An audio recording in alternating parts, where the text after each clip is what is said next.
कि अपने सारे मोबाइल स्विच या साइलेंट मोड में कर लीजिए और बाद में एक प्रश्न उत्तर के लिए थोड़े 10 मिनट दिए जाएंगे, तो जिसका है तो उनको बाद में मौका दिया जाएगा। और over to. Thank you ma'am. You want to sit here, sir? No problem. Anyway, whatever.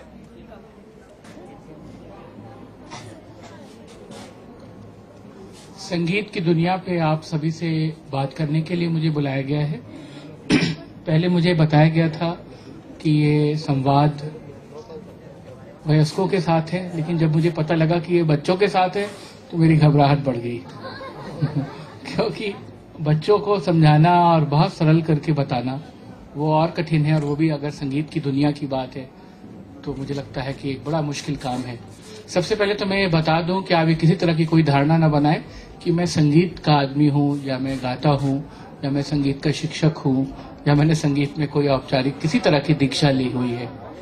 मैं हिंदी का कवि लेखक हूं और मेरी सारी पढ़ाई विज्ञान में हुई है, माइक्रोबायोलॉजी में, और मैं सिर्फ एक भावक, जिसे आप इंग्लिश में कॉनोसर कहते हैं, एक कॉनोसर के रूप में मैंने जो भी संगीत को गुना जाना समझा है, और जिन लोगों से मैंने लगातार बातचीत की है, बिस्मिल्लाह खान साहब से, गिरिजा देवी से, डांसर सोनल मान सिंह से, और आजकल लता मंगेशकर से, इन 4-5 लोगों से जो मैं संवाद करता रहा, उन पे पुस्तकें लिखता रहा, उनसे जो मुझे कुछ हासिल हुआ संगीत के मामले में, या संगीत के कुछ उन अवान्तर प्रसंगों के मामले में जिन्हें हम बिटवीन द लाइन्स कहते हैं, मैं वो आपसे शेयर करना चाहूंगा, आप बच्चों से शेयर करना चाहूंगा। संगीत के लिए सबसे पहले जो एक बहुत साधारण सी बात है कि हम कहते हैं संगीत मतलब सरस्वती का काम है, सरस्वती देवी की बात है। सरस्वती जिसके हाथ में वीणा है एक हाथ में, और एक हाथ में पुस्तक है। और मुझे एक बात बहुत अच्छी लगती है, एक बड़े म्यूजिकोलॉजिस्ट हुए हैं डॉक्टर ठाकुर जयदेव सिंह, उन्होंने एक बात कही कि सरस्वती सबने अपने अपने ढंग की बना ली है। मतलब जो साहित्यकार लोग हैं वो अपनी सरस्वती को 2 टुकड़ों में बांट दिया, और साहित्यकार लोग अपनी पुस्तक वाली सरस्वती लेके भाग गए, और संगीत वाले अपनी वीणा वाली सरस्वती लेके भाग गए। तो हुआ क्या, उसका प्रभाव क्या हुआ कि जो लेखक हैं, जो प्रबुद्ध समाज हैं, जो भाषा का काम करते हैं, उनका काम नीरस हो गया, क्योंकि उनके उससे सुर निकल गया। और जो संगीत वाले लोग हैं, जिनके पास गाने का काम है, वहां से ज्ञान निकल गया, क्योंकि वो किताब लेके नहीं आए। तो भारत में जो परंपरा है संगीत की, उसमें बहुत सारे ऐसे गायक गवैये, ऐसी परंपराएं आपको मिलेंगी जहां वो परंपरा शुरू से तो चली आ रही है, लेकिन उसमें ज्ञान ढूंढ पाना, या उसमें उसकी कोई हायर इंट्रिकेसीज में जाना, उसी कोई बड़ी बात को उनसे पूछना, तो कहते हैं हमें जी नहीं मालूम, हमें तो परंपरा में ऐसा बताया, हमारे दादाजी ने ऐसा बताया, हमारे पुरखों ने ऐसा बताया, हमारे उस्ताद ने ऐसा बताया। तो ये वो सरस्वती हैं जिनके पास पुस्तक नहीं है। और अगर आप लेखकों से बात करने चले जाएं तो वो कहते हैं अरे ये सब तो काम हमारा नहीं है, सिनेमा वालों का है और ये गाने वालों का है, हम तो साफ साहित्य लिखते हैं, हम तो विचार करते हैं, तो बड़ी बड़ी बातें करते हैं। तो आप बड़ी बड़ी बातें तो करते हैं, लेकिन आपके जीवन में कहीं शुष्कता आ गई है, वो नीरसता है जो संगीत से जुड़कर मिलती। इस मामले में मैं इस रूपक के साथ ही अपनी बात शुरू कर रहा हूं कि संगीत या उसको हम व्यापक उसमें कहें कि जीवन में जो रस है, उसकी जो उत्पत्ति है, उसका जो विकास है, वो जो आपको मिलता है, वो पुस्तक और वीणा के साथ मिलता है। मतलब सरस्वती की अवधारणा ही ये है, जो विजडम की गॉडेस हैं, जो म्यूजिक की गॉडेस हैं, उनका पूरा कंप्लीट मेटाफर ही ये है कि आप में ज्ञान हो और उसके साथ सुरुचि और स्वर हो, और अगर आपके अंदर स्वर है और आपके अंदर कला है तो उसके साथ थोड़ी सी बुद्धिमत्ता हो। पहली बात तो ये। और बच्चों से मैं कहना चाहूंगा, संगीत की बात होती है हमारे उधर, मैं उधर अयोध्या का हूँ, उत्तर प्रदेश का, और ये कई घरानों में ये बात जहाँ संगीत होता है वहाँ ये कहा जाता है कि राग, रसोई और पगड़ी ये कभी कभी बनते हैं। राग आप जो गाना गाते हैं, रसोई जो आप खाना बनाते हैं, खाते हैं, कभी कभी लगता है ना घर में माएँ या भाभियां या पत्नियां, आज बहुत बढ़िया कचौड़ी बनाई या आज बहुत बढ़िया हलवा बना। कभी हलवा तो रोज बन सकता है, पूड़ी रोज बनती है, लेकिन कभी वो शायद ऐसा स्वाद देती है जो शायद 365 दिन नहीं देती। ऐसे राग है और ऐसे पगड़ी है। राजस्थान में मैं आया हूँ तो यहाँ तो पगड़ी का चलन है और हर आदमी दस्तार बांधता है अपने अपने ढंग से। पगड़ी भी जो बनती है सर पे, जो सरपेंच बनता है, ठीक है, हम उसको अभ्यास में कर लेते हैं, बांध लेते हैं, लेकिन कहीं ना कहीं वो मतलब एक ऐसा क्षण है जब वो परफेक्ट बनती है कि आदमी का व्यक्तित्व खिलने लगता है। ये जो कहावत बनी है, मुझे लगता है संगीत के संदर्भ में खास करके, इसमें कहीं ना कहीं अभ्यास मिला हुआ है। मतलब राग आपको रोज गाना है, लेकिन कभी वो सुर, वो कण आपकी पकड़ में आएगा जब आप कहेंगे आज हमने परफेक्ट यमन गा लिया, या आज हमने यमन का वो बढ़िया पंचम छू लिया। ऐसे रसोई है कि आप रोज बनाते हैं, आपको खाना खाना है तो या तो आप अपने घर में बनाते हैं या आप होटल में जाते हैं, वहां वो निरंतर अभ्यास में है। लेकिन कभी आप कहते हैं कि आज फला होटल में आज खाना अच्छा था या आज खराब था, और इसी तरह से आपका वस्त्राभूषण है। तो जो बच्चों से मैं कहना चाहूंगा कि संगीत का मतलब अभ्यास, जिसके संदर्भ में मैंने एक आपको उदाहरण दिया। और संगीत सीखते ही जब हम उस्तादों के यहाँ जाते हैं तो किराना घराने में बहुत कहते थे, गंगूबाई हंगल जी मुझे बताती थी कि सवाई गंधर्व उनसे कहते थे कि बेटा, अगर उनसे जब संगीत सिखाना शुरू किया, राग सिखाना शुरू किया, तो उन्होंने कहा कि अगर सुर गया तो समझो सिर गया। अगर तुमने सुर गलत लगा दिया या तुमने सुर का कण नहीं पकड़ा तो समझो तुम्हारा सिर चला गया। मतलब तुम्हारा ये ऊपर का जो सब कुछ है, तुम्हारा व्यक्तित्व जो है, जहां दिमाग है, जहां मेधा है, सिर गया का मतलब सिर चला गया तो खत्म। वो जैसे कबीर कहते हैं कि कबीरा या घर के प्रेम का खाला का घर नाही, शीस कटावे भुई धरे तब घर लेखे माही, कि अपना सर कटा दिया आपने। अगर आपने सुर कटा गंवा दिया तो आपने सिर कटा दिया। और संगीत को लेकर के, संगीत की दुनिया को लेकर के मेरा अपना ही आकलन है, जो मैं लिखता पढ़ता रहा हूं और जो मैं इन लोगों से मिलता रहा हूं, कि एक बहुत बड़ा लोकतांत्रिक, बहुत ही डेमोक्रेटिक फ्रंट है, एक बहुत ऐसा आंगन है समावेशी किस्म का, जहां पे हर तरह के लोग आपको एक ही जुबान में बात करते हुए मिल जाएंगे। मसलन आप एक वैसा दिमाग में लाएं कि कहीं कंसर्ट हो रही है, कहीं शास्त्रीय गायन हो रहा है, पता चला कि कोई उस्ताद जी गा रहे हैं, लेकिन उनके साथ किस जाति का आदमी बैठ के तबला बजा रहा है, या मृदंगम पे कौन है, या सिंथेसाइजर पे कौन है, उनको पता नहीं होता। सबकी जाति एक ही जाति होती है संगीत की। और उसमें एक महत्वपूर्ण बात ये भी छिपी हुई है, मैं इसको इंटीग्रेशन के एस्पेक्ट में बहुत इंपॉर्टेंट मानता हूं। आप सभी लोग जानते हैं, क्योंकि बच्चों से भी ये सब बात बतानी है, तो मुझे लगता है कि इसी तरह के एनेक्डोट्स के साथ मुझे जहां मेरी गलती हो मुझे टोक दीजिएगा, आप बड़े लोग बैठे हैं। करीम खां साहब जब गाना गाते हैं तो जितने राग गाते हैं उसमें अधिकांश ईश वंदना है, शंभो महादेव शंकर त्रिलोचन या कुछ भी इस तरह का।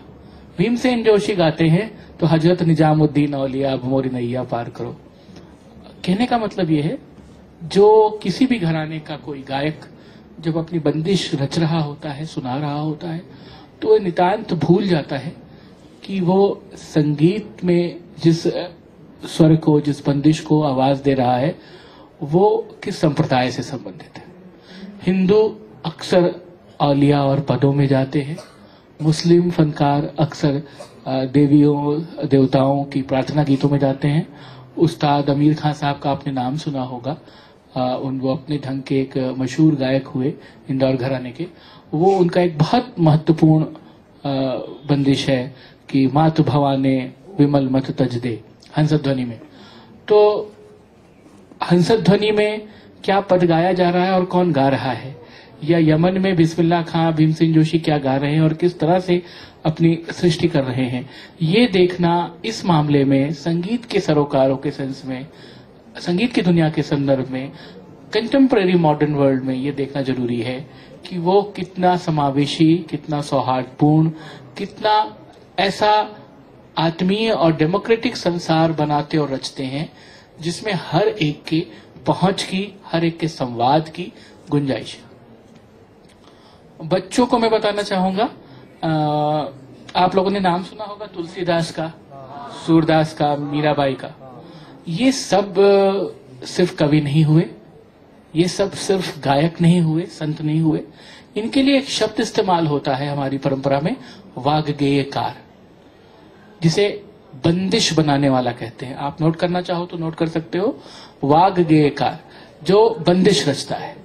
और ये बंदिश कैसे रचता है, अगर आप उनकी पदावलियां जब आप बड़े होंगे, आप किताबों में पढ़ेंगे तो पता चलेगा कि आप विनय पत्रिका उठाएंगे तुलसीदास की, उसमें लिखा है, पहला ही पद है, गाइए गणपति जगबंदन शंकर सुवन भवानी नंदन, तो उसके ऊपर लिखा मिलेगा राग केदार।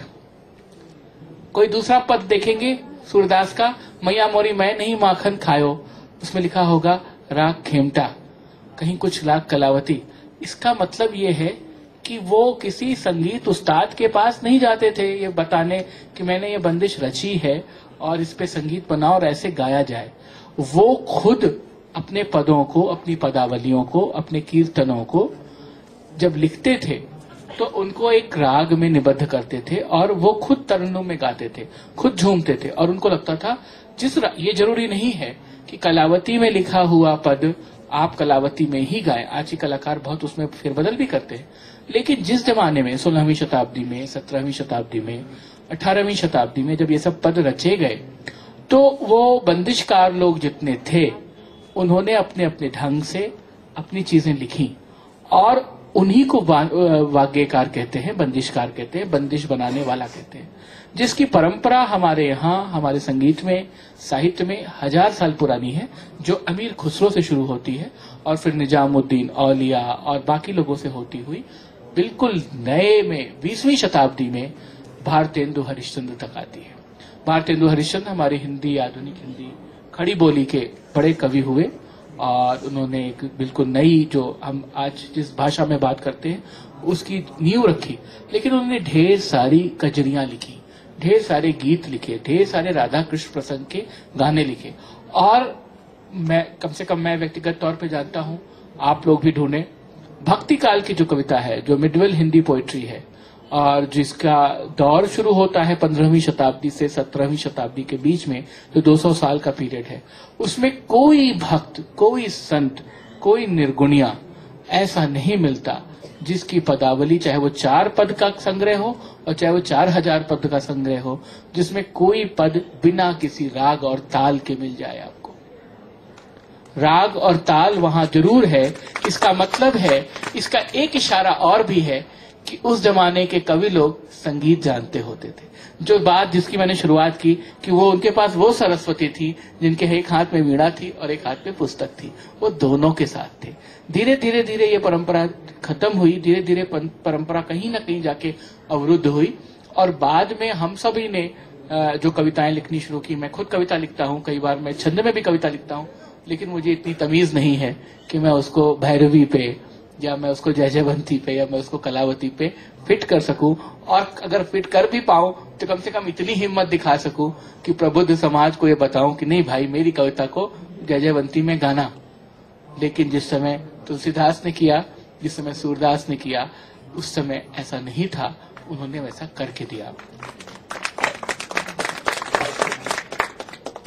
वाग्गेयकारों की जो भूमिका रही, उसमें सिर्फ कवि लोग ही नहीं रहे, कुछ दरबारी ऐसे संगीतकार भी हुए जिनका वैसे संगीत की दुनिया में कोई संगीत की दुनिया में जिनका बहुत नाम है, साहित्य की दुनिया में उनका बहुत स्थान नहीं होता रहा। जैसे तानसेन, जैसे बख्शू नायक, जैसे गोपाल नायक, जैसे हरिदास, स्वामी हरिदास, ये सारे लोग बड़े बंदिशकार हुए और इन सब ने ध्रुपद लिखे, इन सब ने पद लिखे, इन्होंने सब ने नृत्य के गीत लिखे, बोल परन लिखे। लेकिन अगर हम इसको उस बड़े कैनवास पे देखें, लिटरेचर और हिस्ट्री के कैनवास पे देखें, तो उनका स्थान साहित्य में नहीं बनता, या वो कम से कम उनको साहित्य का आदमी नहीं मानते।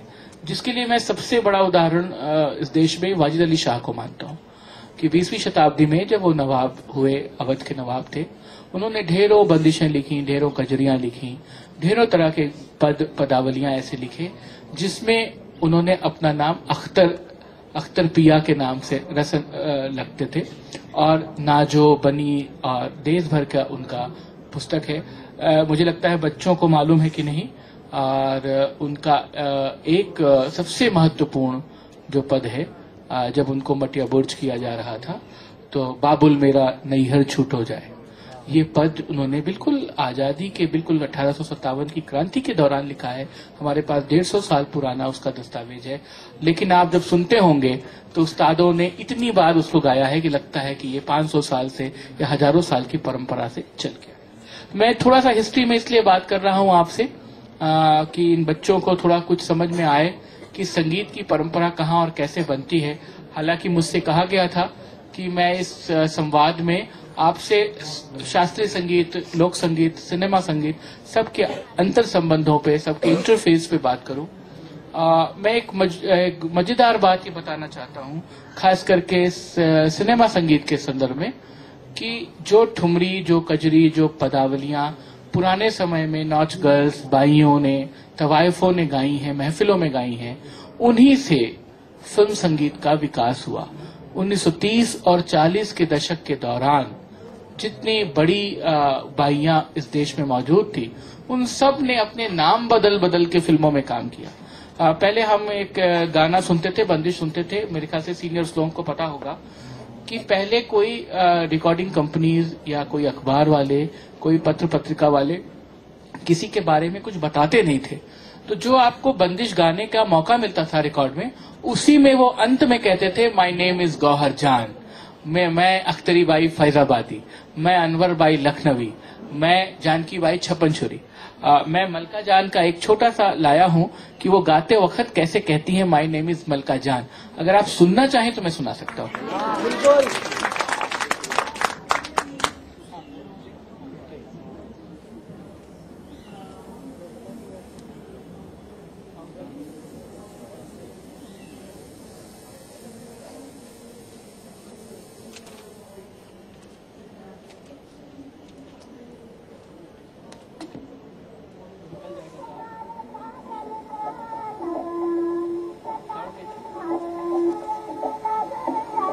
ये अर्ली 30s की रिकॉर्डिंग है, 78 आरपीएम। उस समय आता था ट्विन रिकॉर्ड, उससे है।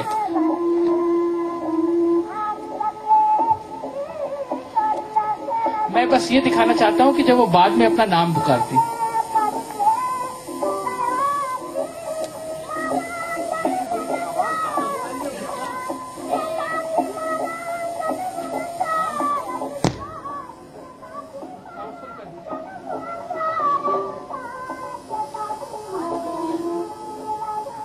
अच्छा नहीं आएगा, बहुत पुरानी रिकॉर्डिंग है तो इसलिए मुश्किल है।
अभी ध्यान दीजिए, अभी बस आने वाला है।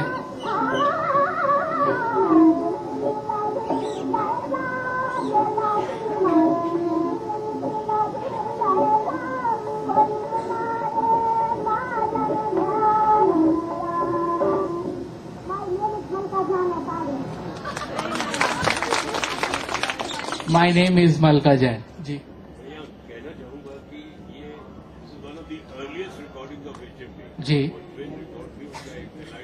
जी जी जी उस टाइम में लेबल लगाने का प्रैक्टिस नहीं था। जी, लेबल में डिटेल्स रहते थे और लगाते। मैं लता जी पे एक बात कर रहा हूँ आजकल लगातार। तो उन्होंने मुझे बताया कि पहले, जब आप लोग शायद जानते हो, बहुत सारे लोग अवेयर हो कि पहले बहुत अर्ली 40s तक और लेट 40s तक ये चलन था कि किसी फिल्म का गाना भी उसके प्लेबैक सिंगर के नाम से नहीं आता था। महल फिल्म जब रिलीज हुई तो आएगा आने वाला गाना, उसपे जो प्लेबैक सिंगर है उसपे हीरोइन का नाम, और हीरोइन का नाम भी मधुबाला नहीं, उस फिल्म में जो उसका कैरेक्टर है कामिनी के नाम से रिलीज हुआ था। आप अगर एचएमवी के पुराने रिकॉर्ड्स जाकर आर्काइवल उसमें चेक करें तो महल के रिकॉर्ड में आपको मिलेगा आएगा आने वाला संग बाय कामिनी। और इसी बात को लेकर लता जी ने बाद में झगड़ा किया, और उनका एक ऐतिहासिक झगड़ा है। फिर उन्होंने कहा कि जब हमारे नाम को आप बताएंगे ही नहीं तो ये कल को मैं कामिनी और कल को पद्मिनी और कल को रूपा के नाम से मैं गाती फिरूंगी तो 20 साल बाद तो कोई पता भी नहीं पाएगा कि कौन गा के गया। तो उन्होंने और लेवल पे बाद में आर्टिस्ट के नाम आने लगे। इसका सिर्फ 2 लोगों को क्रेडिट है इस देश में, सिंगर्स के लिए लता मंगेशकर को और लिरिसिस्ट के लिए साहिर लुधियानवी को। इन लोगों ने एक बड़ी ऐतिहासिक लड़ाई लड़ी 48 में, और उसके बाद से फिर AIR ने अनाउंस करना शुरू किया कि ये फला फिल्म का गाना, ये गीतकार इसके ये हैं, इसके संगीतकार फला हैं और इसकी गायक गायिका ये हैं। जिस तरह जी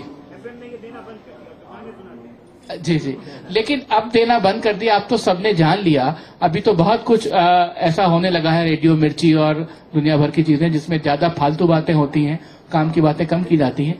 लेकिन जिस समय होता नहीं था, जिस समय आपको रिकॉग्निशन की जरूरत थी, जो एक अर्ज थी, ये लोग पायनियर लोग हैं। जैसे मलका जान की आवाज से आप ना इत्तेफाकी रख सकते हैं, लेकिन मलका जान जब ये कह रही हैं, उनका एक सफोकेशन है कि माय नेम इज मलका जान, माय नेम इज गौहर जान, तो उस समय गौहर जान को भी कोई नहीं जानता था, उस समय छप्पन छुरी को कोई नहीं जानता था। उस समय अख्तरी बाई फैजाबादी के लिए मेगाफोन रिकॉर्ड एक विज्ञापन करता था कि Akhtari by Faizabadi film star of megaphone company, और इसके नाम पे उनकी फिल्में बिकती थी और उनको गाना मिलता था। एक है इतिहासकार हुए सलीम किदवई साहब, उन्होंने बहुत काम किया म्यूजिक पर, और उन्होंने मलका पुखराज की ऑटोबायोग्राफी का तर्जुमा किया फारसी से अंग्रेजी में। उनसे मेरी बात हो रही थी तो उन्होंने एक बहुत इंपॉर्टेंट बात बताई कि इन बाइयों को जब सिनेमा इंडस्ट्री की तरफ इनका आकर्षण हुआ, उस समय एक टर्मोइल का पीरियड था, समय बदल रहा था, रिकॉर्डिंग कंपनियां आ गई थी, घरों में, राजघरानों में, बड़े सेठों के घरों में जो महफिलें होती थी वो कम होना शुरू हो गई थी। तो म्यूजिक कंपनियों के साथ फिल्म इंडस्ट्री वालों ने एक सौदे किए। उन्होंने इन गायिकाओं को बुलाया कि आप अपनी ठुमरियां हमें बेच दें, और 2-3 ठुमरी हम फिल्म में एज इट इज रखेंगे और उसके एवज में आपका एक LP बना देंगे। 3 गाने हम आपके भैरवी के और दादरा के किसी चीज के कर देंगे, लेकिन एक गाना आप हमको दे दें, वो हम फिल्म में इस्तेमाल करना चाहते हैं। अगर आप 30s और 40s के गानों की फिल्मोग्राफी उठा के देखें तो दुनिया भर के ऐसी तमाम ठुमरियां आपको खुर्शीद, जहां आरा कज़न, राजकुमारी, कमला झरिया, अंगूर बाला, अनार बाला, बेगम अख्तर, जो बाद में पहले अख्तरी बाई फैजाबादी थी, के नाम से उसमें लेबल मिलते हैं। और एक मजेदार बात यह है कि आप कभी फिल्म इतिहास चेक करें तो इन सारी बाइयों और गायिकाओं के जो नाम हैं वो वहां पे अनवर बाई लखनवी या सुंदरी बाई या जानकी बाई के नाम से नहीं मिलेंगे। वहां एक लंबी फहरिस्त है जो इनके स्यूडो नेम्स हैं। वो नाम कैसे थे? Miss Badami, miss Rose, miss Gulab, miss Pearl, miss Shaila, miss Shahroz, सब के नाम के आगे मिस लगा हुआ है, और कोई पर्ल है, कोई फिरोज है, कोई टर्क्वाइज है। आप पकड़ ही नहीं पाएंगे कि कौन सी गायिका है और किसका नाम कैसा है। लेकिन उस जमाने में हुआ, और इस बात की पुष्टि मुझसे ठुमरी गायिका गिरजा देवी ने की, क्योंकि उनके पास वी शांताराम गए सिद्धेश्वरी देवी के पास, और उनसे कहा कि मैं एक फिल्म बना रहा हूं, झनक झनक पायल बजे, तो आप आके गा दीजिए। तो उन्होंने कहा अगर मैं गाना गाऊंगी तो उस्ताद मुझे महफिलों में गाने नहीं देंगे, कि तुमने बर्बाद कर दिया, अपना संगीत बेच दिया। तब सिनेमा को थोड़ा सा ये बड़ी गायिकाएं हे दृष्टि से देखती थी। तो गिरजा देवी से कहा कि तुम जाके गाओ, तुम यंग हो, तुम्हें गा देना चाहिए। तो उन्होंने कहा अगर मैं जाके गाऊंगी तो आप लोग तो मुझे नहीं गाने दोगे। तो बोला लेकिन किसी को तो गाना है। तो शांताराम जी ने कहा कि आप एक काम करिए कि आप अपना पद हमको दे दीजिए, और आप जो हमें पद दे देंगे तो हम उसके एवज में आपको वहां पे कुछ बात कर लेंगे, HMV में वो आपके CD रिलीज कर देंगे। इस पर ये बाइयां तैयार नहीं हुई। फिर बाद में जाके उस्ताद आमिर खान साहब को उन लोगों ने बड़ा हाथ पैर जोड़ के मनाया कि कोई गाने को तैयार नहीं, बनारस की सारी गायिकाएं मना कर रही हैं, आप गा दीजिए क्योंकि हमने क्लासिकल म्यूजिक पे फिल्म बनाई है। फिर वो बड़े मुश्किल बड़े मशक्कत के साथ तैयार हुए और एक गाना बड़ा मशहूर है, जनक जनक पायल बाजे, पायलिया की रुनक झुनक पर छम छम मनवा नाचे, वो और फिर एक कृष्णाव चोकर ने उसमें पद गाया। मैं जो बताना चाहता हूं, मैं हिस्ट्री नहीं बताना चाहता, मैं उस सिर्फ दौर की ओर इशारा करना चाहता हूं कि जो बाइयां जो जिनके नाम आपको फिल्म के इतिहास में मिस पर्ल या मिस अफरोज के नाम से मिलते हैं, वो ये सब गुमनामी में छुपी हुई बाइयां थी जो फिल्मों में काम करती थी और धीरे धीरे वे विलुप्त होती गई। और दूसरा, इनके साथ म्यूजिक कंपनियों के करार होते थे, तो जब वो करार होते थे, एग्रीमेंट होते थे, तो उसके तरह से वो उसमें अपनी कुछ चीजें बेच दिया करती थी। आज भी आप new theatre, megaphone, twin, HMV जितने भी हैं, सब आप उनके विज्ञापन उठा के देखिए, पुरानी मैगजीन में छपते मिलेंगे आपको या उनके रिकॉर्ड कवर पे, तो उसमें लिखा होगा कि ये ठुमरी डिसिंगरी सांग बाई कज्जन जहां आ रहा और फिल्म में यहां, मतलब वो दोनों चीजें आपस में एक तरीके से जुड़ी हुई थी, मिली हुई थी। संगीत के संदर्भ में एक मजेदार बात, एक वाकया आपको बताना चाहता हूं, बच्चों को खास करके। बिस्मिल्लाह खान साहब से मेरी बात हो रही थी, उनसे मैंने पूछा कि आपके यहाँ मुस्लिमों में संगीत को हराम कहते हैं, इस पर आपकी क्या राय है? उन्होंने कहा, बरखुरदार कि संगीत हराम वराम नहीं है हमारे यहाँ। हमारे यहाँ दिक्कत ये हुई कि इबादत की चीज सिर्फ खुदा है, कि हम उसकी इबादत कर सकते हैं, किसी दूसरे की नहीं कर सकते। और होता क्या है कि हम एक राग गा रहे हैं और हम उसके तरन्नुम में जहां गए और लगा कि यार ये सच्चा सुर तो मिल गया, अब इसको जरा ठीक से रियाज कर ले, 2 घंटा थोड़ा सा इसमें तरन्नुम में निपटा दे, पता चलेगा कि वो 5 टाइम की जो नमाज करनी है उसमें से एक नमाज कज़ा हो जाएगी, वो विलुप्त हो जाएगी, हम नमाज ही नहीं कर पाएंगे। अब पता चला अगर हम ठीक से मेहनत करने लगे, रियाज करने लगे, तो 2-3 नमाजें कज़ा हो जाएंगी। तो हमारे यहाँ लोग खुदा को भूल न जाए और नमाज करना न बंद कर दें, इस डर से ये हुआ कि संगीत को हराम कर दो। लेकिन जब हराम किया गया तब तो आप, उन्होंने लिस्ट गिनाई मुझे कि अब्दुल करीम खां, वाहिद खां, हाफिज अली खां, अल्लाह दिया खां, अलाउद्दीन खां, अल्लाह बंदे खां, सलामत अली, नजाकत अली, उन्होंने कहा जब हराम है तब तो ये हाल है। इतने लोग मौजूद हैं और इतने बड़े बड़े लोग मौजूद हैं, अगर कहीं जायज होती तब तो हम लोग कहाँ होते, इसकी आपको कोई जानकारी है? मैंने कहा नहीं है साहब। बच्चों को एक बात बताना चाहूंगा, जब आप शास्त्रीय संगीत का कुछ टीवी पे देखते रहते होंगे या आप सुनते रहते होंगे, तो कई बार लगता होगा किसी का चेहरा बिगड़ गया। भीमसेन जोशी जब गाते थे तो बड़ा चेहरे में विकृति आती थी। तो मैंने उनसे कहा कि उस्ताद ये क्या आप लोग करते हैं, अगर आपका चेहरा थोड़ी देर के लिए देख लो तो घबराहट होती है, आंख बंद करके सुनो तो बड़ा अच्छा लगता। तो कहा मूर्ख हो तुम। मुझसे कहा तुम मूर्ख हो, ये बताओ जो हमने फूंक मारी है शहनाई में वो कितनी मजेदार है। इंपॉर्टेंट ये है कि जो आपने फूंक मारा है, जो आपने सुर लगाया है, वो कितना सच्चा है। चेहरा बिगड़ गया बिगड़ जाए, कपड़ा बिगड़ गया बिगड़ जाए, इससे कोई फर्क नहीं पड़ता। हमारे बहुत अच्छा चेहरा आपको दिखे और हम बेसुरा और बेताला गाएं, आप मुझे बर्दाश्त करेंगे? मैंने कहा बिल्कुल नहीं करेंगे। तो बच्चों से मैं कहना चाहता हूं कि जो सुर की बात है और जो एक सुर को परखने की तमीज की बात है, उसके लिए जरूरी है कि आप अभ्यास में हो, आपका स्वर सही हो और आप उसको एक सही दिशा में ले जा रहे हो। आपका पूरा, आपका फिजिकलिटी क्या है, आप अपने शरीर से कैसे दिख रहे हैं, कैसा दिखा रहे हैं, ये जरूरी नहीं है। उसका कोई स्थान संगीत की दुनिया में होता नहीं। और ये चीज मैं माफी चाहते हुए कहूंगा क्योंकि मैं संगीत का आदमी नहीं हूं, मैंने संगीत को सिर्फ अध्ययन किया है। कई बार आप सभी से मुखातिब हूं इस बात के लिए, कई बार आप किसी बड़े गायक का राग सुन रहे होते हैं और आपको लगता है इसमें किसी की छाया पड़ रही है, ये तो उनकी तरह गा रहा है, या इनके मालकाउंस में फला घराने की छाया आ रही है। इस बात के लिए बेहद सुंदर बात भीमसेन जोशी हमेशा कहते रहे जीवन में कि जो कहे कि वो अपना असल गाता है वो झूठ बोलता है। संगीत में बिना चोरी किए कोई बड़ा नहीं बनता, और जिसने गुरु का सीखा गा दिया एज इट इज, वो नकल कर रहा है। नकल करना, कॉपिंग करना, उसको एज इट इज प्रोड्यूस कर देना, ये संगीत नहीं है। संगीत तो प्रेरणा लेने की चीज है संगीत को कई तरह की चीजों से मिलाकर बनाया जाता है। उन्होंने कहा जैसे बेटा सोना होता है, 24 कैरेट गोल्ड में कोई गहना नहीं बनता।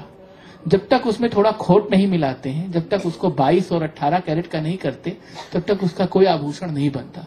जब तक सुर के 24 कैरेट में आप 2-3 कैरेट बेईमानी का, दूसरे घरानों से प्रेरित किया हुआ या चुराया हुआ मिलाएंगे नहीं, आप अपने संगीत का गहना नहीं बना सकते।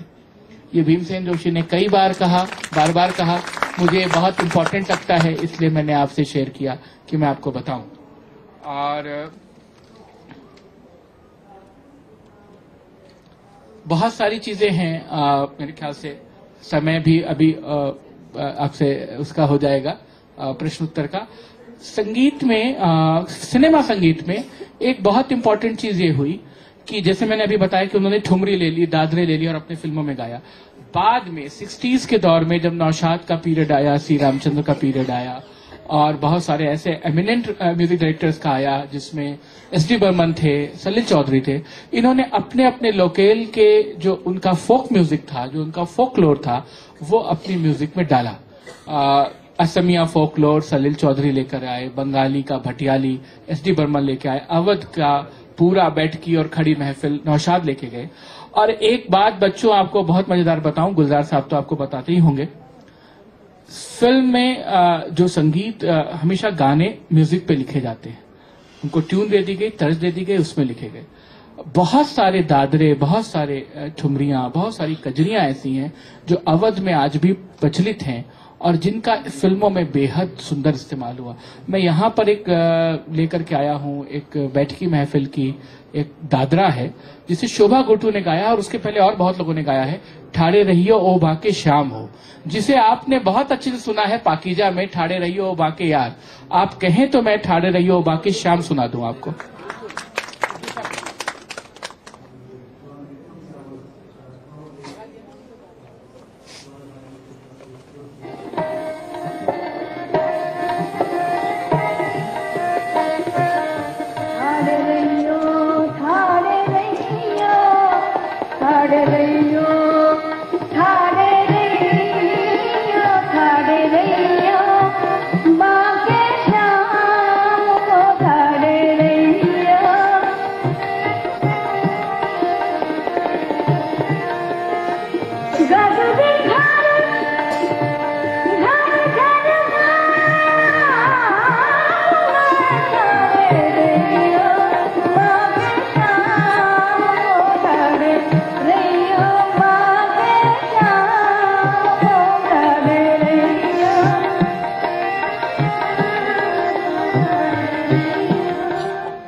अभी वो फिर से वो आस्वाद आपका जगा देता हूँ सिनेमा वाला, हालांकि बहुत सुना होगा, वो भी 2 लाइन सुन लीजिए।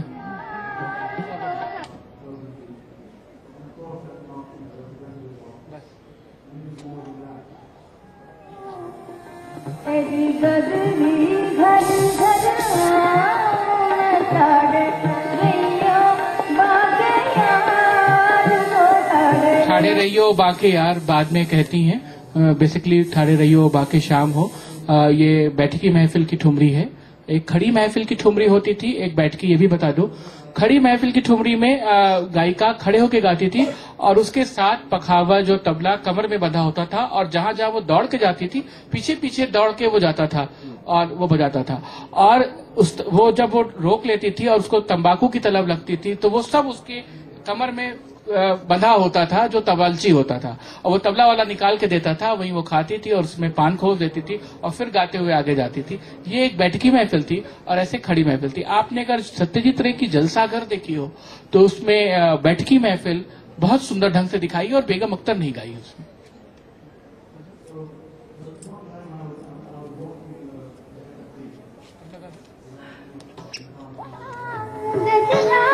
अब ये फिल्म वाला है उसका एडाप्टेशन।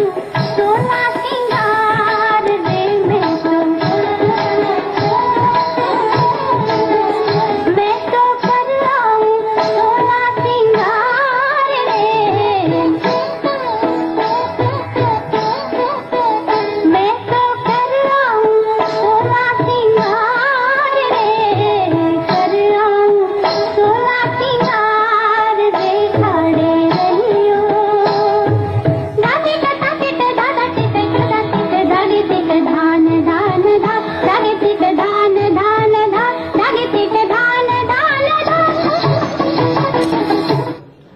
ये जो मैं बता रहा था, ये मैंने एक उदाहरण बताया। मेरे पास ऐसे कम से कम सैकड़ों उदाहरण हैं जो मैं आपको दोनों गाने सुना सकता हूं कि ये दादरा है और ये फिल्म सॉन्ग है, ये कजरी है और ये फिल्म सॉन्ग है। मैं दो एक का उल्लेख कर देता हूं। एक गाना है वहां पे बंदनी फिल्म में, अब के बरस भेज भैया को बाबुल, सावन में लीजो बुलाए रे। और इसका ये जो लिया गया है जिस कजरी से अवधि के, काहे बिन सुन दुअरवा ए बाबा, काहे बिन सुन लखराव रे, और उसको वहां इस्तेमाल किया गया। बनारस में पूरब अंग की एक ठुमरी है, गाई जाती है, गंगा रेती पे बंगला छवा मोरे राजा, आवे लहर